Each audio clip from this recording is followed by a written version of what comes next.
কিরে মা, চুপচাপ বসে আছিস কেন?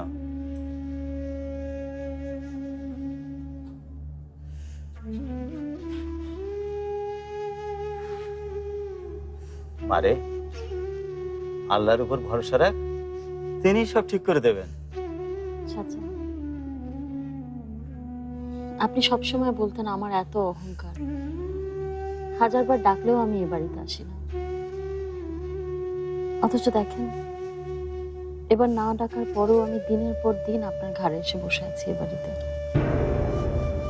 না রে মা, এমন করে বলতে নেই। মেয়ে কি বাপের উপর কখনো বোঝা হয়ে থাকতে পারে?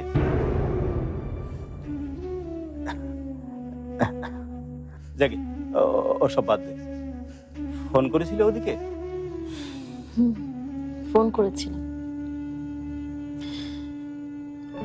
যে কয়টা নাম্বার জানি সবগুলিতেই ফোন করেছি। হয়তো আমার নাম্বার দেখে ফোন রিসিভ করে না। ওরা অফিসে ফোন করলে সেক্রেটারি বলে স্যার অফিসে নেই। স্যারই হয়তো এটা শিখিয়ে দিয়েছে সেক্রেটারিকে। চাচা, আমি এত বোকা কেন? ফারহানের যে ভালোবাসার উপরে আমার এত অহংকার ছিল, এত বিশ্বাস ছিল, কখনো বুঝতেই পারিনি সে ভালোবাসা এত ঠুনকো, এত অল্পতেই সেটা ভেঙে চুরমার হয়ে যাবে। আমি একটা মরিচিকার পিছনে ছুটেছি চাচা। না রে মা, ফারহানের উপরে এমন অভিমান করিস না। তুই বউ হয়ে শাশুড়ির এই কুটচাল যখন ধরতে পারলি না, তখন ফারহান তো তার ছেলে। ছেলে হয়ে মায়ের এই নাটক সাজানো সে কি করে বুঝবে? আসলে সত্যি কথা বলতে কি, আমার জীবনে আমি তোর এই শাশুড়ির মতো ধুরন্ধর মহিলা আমি জীবনে দুইটি দেখিনি। ফারহানও তোর উপর রাগ করেছে, তাই না রে?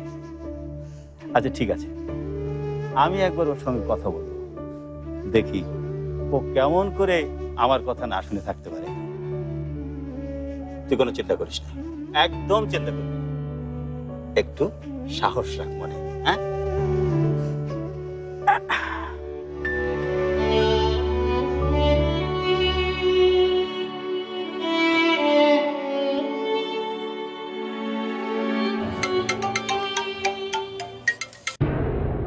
হ্যালো হ্যালো বাবা ফারহান, আমি তোমার মিজান চাচা বলছিলাম।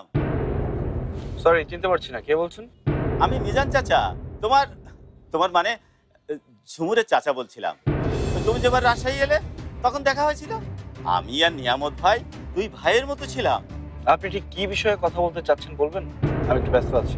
বাবা, আমি তোমার স্ত্রী মানে ঝুমুর সম্পর্কে কিছু কথা বলতে চাচ্ছিলাম। তোমাদের ঝামেলা সম্পর্কে আমি সবকিছু জানি, তবে সেখানে ঝুমুরের কোনো দোষ নেই, সে একেবারেই নির্দোষ। ও খুব ভালো মেয়ে ফারহান, খুব সোজা সরল। আপনি আগে আমার কথাটা শুনুন। আমি ওই নামের কোনো মেয়েকে চিনি না, আর এসব বলার জন্য